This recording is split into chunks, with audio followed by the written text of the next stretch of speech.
Hi friends, today in this video I will show you to prevent the display of recently accessed files and folders within Quick Access or to stop seeing recent activity in Quick Access in Windows 10 and in Windows 11. Now simply open File Explorer, that is click on this PC. Now you can see the Quick Access section appears in the left sidebar. Here we will see frequently used folders and recently used files. Now in Windows File Explorer, click the View tab.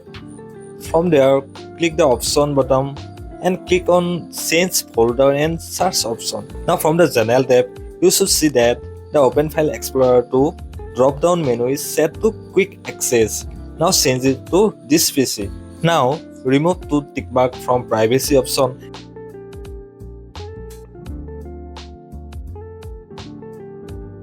and click on Clear.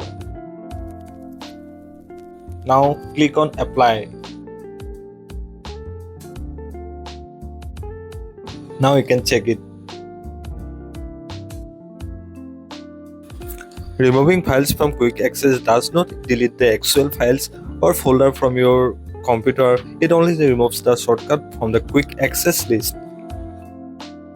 If you like this video, please subscribe to my channel.